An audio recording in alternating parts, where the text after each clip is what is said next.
And as always, your views and comments are welcome on this program. Look for us on our social media handles at Joy News on TV, on Facebook, and on Twitter. You can send us a tweet with the hashtag The Pulse. We'll be glad to retweet and share your thoughts with the rest of the world. My name is Francis Alban. Once again, you're welcome. It's one subject that generated a heated debate across the political divide: the issue of the means of transmitting results from the polling stations to the EC office. While the EC backed down on a planned electoral transmission system after companies failed to meet the Commission's criteria, the EC is today being urged by the National Democratic Institute to come out with a clear mechanism to be used to transmit results as soon as possible. Dr. Christopher Fumonyo, a senior associate at the Institute, presented its pre-election assessment findings on Ghana earlier today. The EC should continue to enhance transparency and confidence in the electoral process by expanding and intensifying its engagement with all stakeholders and undertaking more vigorous and direct public outreach with voters in urban and rural areas. The EC should make a quick determination on its methodology and mechanism for the transmission of results on election day and communicate same to political parties, IPAC, the media, civil society, and the public at large. The EC should make available to all stakeholders its communication plan for regular, structured engagement with various stakeholders and should increase the frequency of these encounters and interactions as election day approaches. The EC should actively facilitate women's participation as voters and promote gender balance in the recruitment and deployment of polling officers.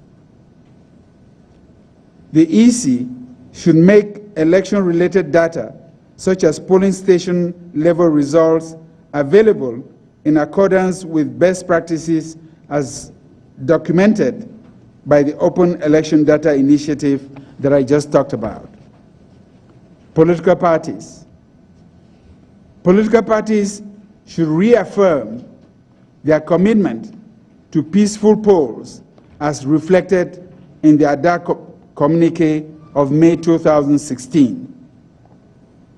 Political parties should reactivate the Code of Conduct signed in 2012 and reaffirm their commitment to credible and violence-free polls. Party leaders and members at the national, regional, district, and local levels should lead campaigns to this effect. Political parties should undertake effective party agent deployment plans that include training on the voting process, dispute resolution, and guidelines for party poll watchers. They should prioritize the engagement of women, youth, and other marginalized groups in these activities. Well, my colleague Joseph Akabale covered that program for us. He joins me in the studio for some more analysis today. Joseph, good afternoon to you. Now, in their report, they speak of the need for the EC to provide clarity on how they will transmit election results on December 7. But based on your assessment, is there a certain groundswell of issues which, if not checked, could result in something else? Is that your concern? Well, the whole issue, the point they're putting across is the fact that when they came in, they understand that earlier this year the Electoral Commission mentioned that they intend to use electronic means to transmit the results. Now they came in with their experts, they engaged political parties, they engaged the Electoral Commission, they also engaged civil society groups, and they noticed that as it stands, the Electoral Commission decided not to use the electronic transmission system. But it appears the civil society groups as well as the political parties are still not certain on the means by which the Commission will be transmitting results. So it's for that reason that they are saying that even before the polls, it's important that that is made very clear so that all the parties will be aware, because parties, he says, are very important in the entire process, and they need to know how you'll be transmitting the results so that if they want to also check and know how they want to serve as a guide to ensure that everything is done in accordance with the law, they can be able to follow. But as it stands, if they are not aware of the means by which you'll be transmitting the results, it makes it very difficult for them to monitor the entire process. Now, what's the worst that could happen, in your view, if the clarity they're asking for is not provided? It has the potential, they say, to mar the entire process. So we are looking at questions about whether the election is free and fair. And then again, another very important thing has to do with people's penchant to maybe engage in violent acts. Because if people have doubt about a process, they are more likely not to believe in the results that it churns out. So it's very important that you make it very clear for now, so that for the parties, they can all decide that this is how we'll be tracking it. So we can have our agents at this place at this point. They will monitor the entire process to ensure that the entire election is peaceful. Okay, now that's for a portion of the pre-assessment report. I'm sure there are other issues that they raise in this report. What are some of the issues? They're also advising political parties to reaffirm their commitment to peaceful election. They are saying that earlier in May, there was an Adan communique where all parties met and agreed that they will ensure that this year's polls to be peaceful, but they want the parties to once again reaffirm. And you know, this has become a topical issue even in the US, where Republican Donald Trump, was a bit hesitant on that. They want clarity in our context, and they're calling on the parties to state it clearly that will be accepting this year's results if it is declared by the Electoral Commission. Then again, they have some advice for government institutions and the security agencies. They want them to protect the rights of citizens, and they spend some time to talk about freedom of expression, because it's very important in our democracy for people to be allowed to express their views and without any intimidation. So they want the institutions to be at they are very high best in terms of output to protect the rights of citizens. Then again, they have some advice for electorates to urging them to take the entire process as very important and also work hard to ensure that they not only listen to the issues by the parties, but on election day, visit the polling station and take part in the process. They also spent some time talking about the judiciary and their work in all of this. What did they have to say in that regard? It had to do with the disqualification of some presidential nominees, and like I mentioned earlier, their group they were in Ghana between October 18, so it's around that period to this level. It was around that period that we had that disqualification happening in the country, and also some parties heading to court. Now the point they are making is that they've been impressed with the actions of the judiciary. They recall the Chief Justice came out with a directive that justices should be hearing the matter from 9 a.m. to 6 p.m. Then again, they also say they monitored yesterday's proceedings for the Progressive People's Party, where the justice gave a clear directive that by Monday, parties should submit their arguments, after which you hear them orally and rule on the matter within the week. So they are saying that the judiciary is doing quite well. And Dr. Bam, she's a former head of the South African Electoral Commission. She spoke at a press conference.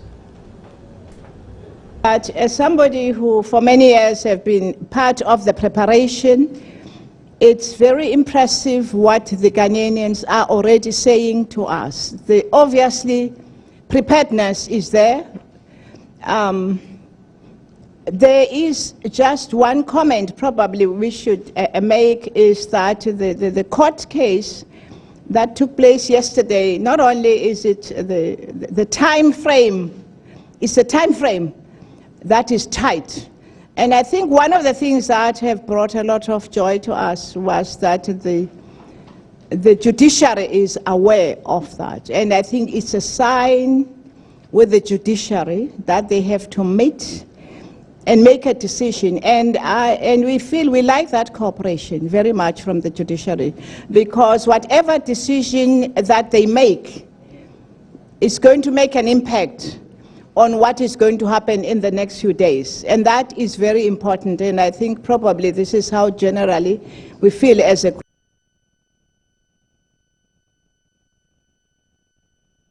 Right, let's wrap up with Joseph on this issue with the NDI and some of the findings they've had to share with us today. Joseph, did they say what this report should do to help the electoral process between now and December 7?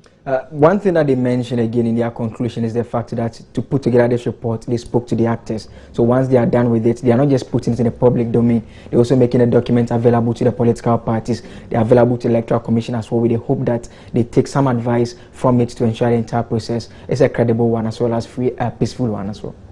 All right. Thank you so much, Joseph, for your time and the details you've shared with us today on the NDI and the details of the report, the pre-election assessment report. Now, still staying with elections, the Electoral Commission Chair, Charlotte Osei, is expected to address Parliament sometime next week to update Ghanaians on the state of preparedness of the Commission for the December polls. Majority Leader Alban Sumana Kingsford-Bagman, who addressed the House today on the schedule for business for the House, said, quote, "The EC will have to come and meet the committee on the whole, and we have programmed that one." We'll bring you more on that story as Elton Robe will join us with some details from Parliament. But we'll go for a short break now. When we come back, the police CID has been busy today. They are hoping that all those who are disqualified in filing presidential nomination forms should visit their office. Otherwise, we may see some of them being picked up by close of day today. Details after the break. Stay with us.